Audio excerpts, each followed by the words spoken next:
Video like जरूर कर लीजिए और ऐसे वीडियो लगातार फ्री में पाने के लिए चैनल को तुरंत सब्सक्राइब कर लीजिए और बेल आइकन को जरूर टैप कर लीजिए ताकि आगे भी सारे वीडियो आपको मिलते रहे। यूट्यूब में फॉलो करते हैं तो प्लीज ये वाला फ्री टेलीग्राम चैनल जरूर ज्वाइन कर लीजिएगा। सारे नोटिफिकेशन सारे अपडेट यहीं पे आते हैं, ध्यान रखिए। नमस्कार दोस्तों, एग्जाम प्रिपरेशन के यूट्यूब चैनल पर मैं प्रियंका एक बार फिर से आप सभी का स्वागत करती हूँ। यूपी जीके से रिलेटेड हम लोग एमसीक्यू सॉल्व कर रहे हैं। टॉप 500 एमसीक्यूज़ की सीरीज़ ली हुई है मैंने ARO एग्ज़ाम को टारगेट करते हुए, और ये यूपी पीसीएस प्रीलिम्स के लिए भी इम्पॉर्टेंट है।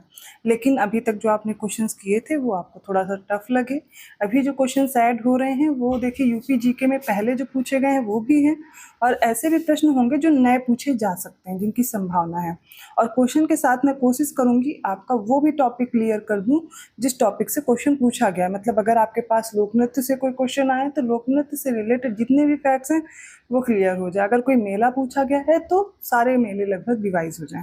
तो एक क्वेश्चन में मैं ज़्यादा से ज़्यादा फैक्ट आपको रिवाइज कराने की कोशिश करूंगी।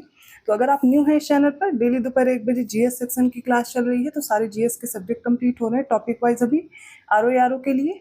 और रात को 9 बजे मॉक टेस्ट चल रहे हैं, जो कि अभी मैंने यूपी जीके के क्वेश्चन ले लिया क्योंकि एक मेजर पार्ट यूपी जीके का भी है आरओ एग्जाम में। ठीक है, और यहाँ पर अगर आप क्वेश्चन ज़्यादा से ज़्यादा सही कर पाएंगे, अभी देखिए जीएस में तो आपने सारे सब्जेक्ट पढ़ लिए हैं, हिस्ट्री, ज्योग्राफी, पॉलिटी, सब कुछ करते जा रहे हैं। लेकिन कहाँ से आप नंबर बढ़ा सकते हैं अपने, तो वो आपके लिए हेल्पफुल रहने वाला है। जैसे यूपी जीके आप अच्छा कर लेंगे तो उसमें और क्वेश्चन आपके इंक्रीज हो जाएंगे। और इसके अलावा आप एग्रीकल्चर के 2-4 जो टॉपिक है जिनसे प्रश्न पूछे जाते हैं वो कर सकते हैं। तो रीजनिंग पे भी फोकस करके क्वेश्चन बढ़ जाएंगे।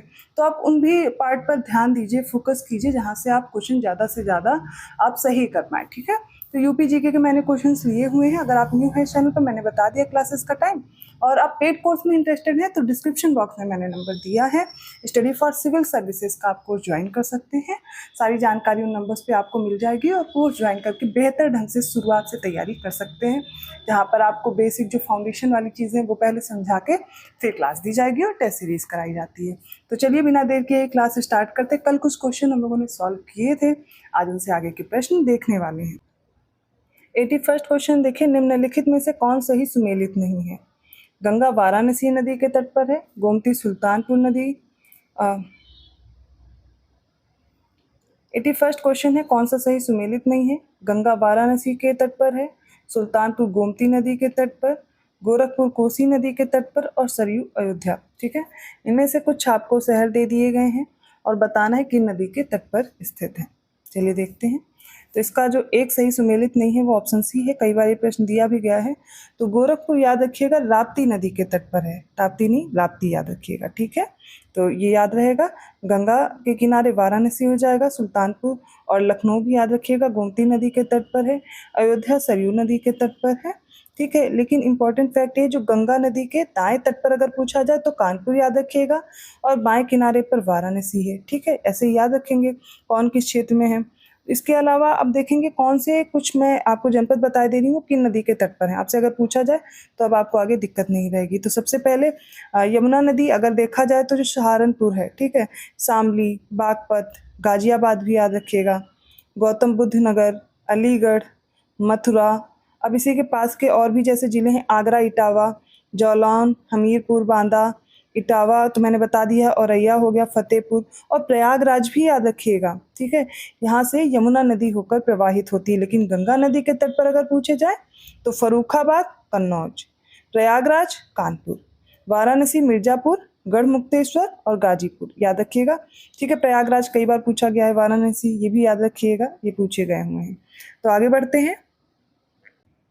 अगला प्रश्न है, इनमें से कौन कौन है जो लखनऊ में है? जल संस्थान, नगर निगम, विकास प्राधिकरण, जिला नगरीय विकास अभिकरण। इसका राइट आंसर होगा ऑप्शन डी, ये चारों लखनऊ में स्थित है। अगला प्रश्न देखिए, मेले से रिलेटेड है। कौन कौन से मेले कहाँ लगते हैं वो बताना है। माघ मेला, झूला मेला, पशु मेला और देवा मेला, बाराबंकी, बटेश्वर, वृंदावन और इलाहाबाद। तो देखिए जो पशु मेला है याद रखिए आगरा बटेश्वर में लगता है, तो सी का 2 हो जाएगा। 2 ऑप्शंस में दिया गया, आपको दिख रहा होगा।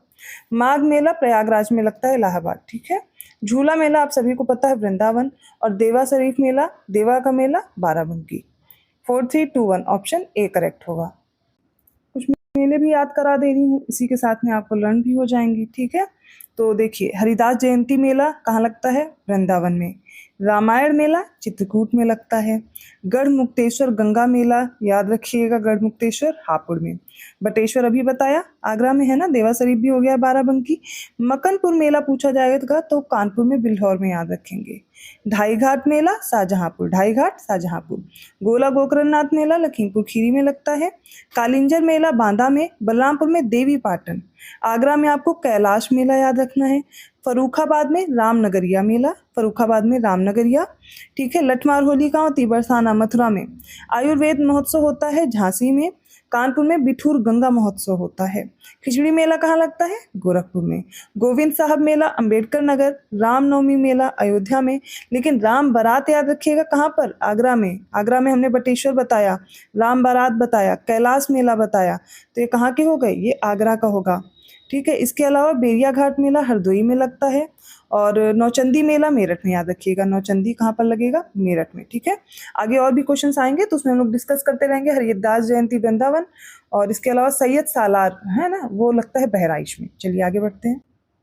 उत्तर प्रदेश में प्रथम बायोटेक पार्क कहाँ स्थापित किया गया? आगरा, इलाहाबाद, लखनऊ और वाराणसी। लास्ट क्लास में डिस्कस कर चुके हैं, इसलिए ज़्यादा देर नहीं देंगे इसको। ऑप्शन सी करेक्ट होगा, लखनऊ में है बायोटेक पार्क। ये प्रश्न आया था, उत्तर प्रदेश में क्रियान्वित की जा रही निम्नलिखित योजनाओं में से कौन एक केंद्रीय सरकार की योजना नहीं है? गंगा एक्सप्रेसवे, महात्मा गांधी राष्ट्रीय ग्रामीण रोजगार गारंटी अधिनियम कार्यक्रम, ग्रामीण स्वास्थ्य मिशन, जवाहरलाल नेहरू राष्ट्रीय शहरी नवीनीकरण मिशन। तो देखिए, गंगा एक्सप्रेसवे ये हो जाएगा इसका राइट आंसर, ठीक है। तो केंद्र द्वारा नहीं, राज्य सरकार की योजना है, बाकी ये तीनों केंद्र सरकार की योजनाएं हैं, ठीक है। और इसके अलावा आपको याद भी रखना है कि कौन कौन से एक्सप्रेसवे हैं यूपी में, क्योंकि यूपी में एक्सप्रेसवे की संख्या बहुत बढ़ गई है। कभी कभी उनकी लंबाई पूछ ली जाती है, तो कभी कभी आपसे पूछा जाता है कि कितने हैं संख्या में, ठीक है, या किस से किस जनपद को जोड़ते हैं, तो आपको याद होने चाहिए, ठीक है। अगर आप चाहें तो कुछ मैं आपको याद करा दे रही हूँ। जैसे गंगा एक्सप्रेसवे इसमें दिया गया है, तो कितना है इसकी लंबाई? 593 पॉइंट समथिंग है, याद रखिएगा। तो 594 अप्रॉक्सीमेट याद रखिएगा। गोरखपुर लिंक एक्सप्रेसवे की बात करें तो ये कितना है? ये 91.35 किलोमीटर है, लगभग 92 किलोमीटर तक याद रखेंगे। बुंदेलखंड एक्सप्रेसवे की कुल लंबाई 296 है, 296 किलोमीटर याद रखेंगे। पूर्वांचल एक्सप्रेसवे की लंबाई 340 तक है, ठीक है। आगरा लखनऊ एक्सप्रेसवे 302 है। यमुना एक्सप्रेसवे ग्रेटर नोएडा से आगरा तक है ना, तो 167 या 166 है, ठीक है, इसी के अराउंड है, तो इनको याद रखिएगा, ठीक है। ऑप्शन यहाँ पर ए करेक्ट होगा। अगला प्रश्न देखिए, उत्तर प्रदेश में निम्नलिखित जिलों में से किसका क्षेत्रफल सर्वाधिक है? लखीमपुर खीरी, सोनभद्र, सीतापुर और हरदोई, ठीक है। इसका राइट आंसर आप सभी को पता है, सबसे ज्यादा क्षेत्रफल किसका है? लखीमपुर खीरी का है, ये तो आपको पता है। चलिए ठीक है, लेकिन मान लीजिए चारों आपको डिस्ट्रिक्ट दे दिए जाएं और बोल दिया जाए इनको अरेंज करिए क्रोनोलॉजी में क्षेत्रफल के अकॉर्डिंग, तब तो दिक्कत हो जाएगी। तो मैंने इसके लिए आपके लिए ये रेडी कर लिया। कैसे याद करेंगे? सबसे पहले लखीमपुर है, फिर सोनभद्र, लखीमपुर सोनभद्र दोनों याद आ गए, ठीक है। इसके बाद तीसरा हरदोई है, ठीक है, तीसरा हरदोई है, लेकिन चौथा सीतापुर नहीं है। हरदोई के बाद प्रयागराज, झांसी, तब सीतापुर है, लेकिन इन ऑप्शंस में दिया गया है तो 4 इसको कर लेंगे। तो लखीमपुर, सोनभद्र, हरदोई, प्रयागराज, झांसी, सीतापुर, बहराइच है सीतापुर के बाद। अगर आपको बहराइच दे दिया जाए ना तो सीतापुर से छोटा है बहराइच। फिर सुल्तानपुर, बरेली और पीलीभीत। मैंने 10 याद करा दिए, 10 बता दिए, एक बार फिर सुन लीजिए। लखीमपुर सोनभद्र याद रहेगा आपको। इसके बाद हरदोई है, सबसे ज़्यादा जिलों को छूता है ये हरदोई। फिर प्रयागराज है, झांसी, सीतापुर, सीतापुर के बाद बहराइच है और बहराइच से छोटा है सुल्तानपुर। फिर बरेली और पीलीभीत, इतने याद रहेंगे। चलिए आगे बढ़ते हैं।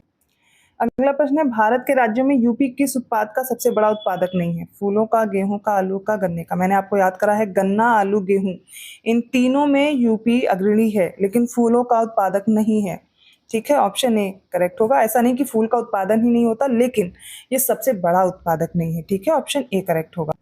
अब ये क्वेश्चन सामने आए तो कुछ और भी चीज़ें हम लोग डिस्कस कर लेते हैं। कुल खाद्यान्न की बात की जाए तो यूपी फर्स्ट नंबर पे है।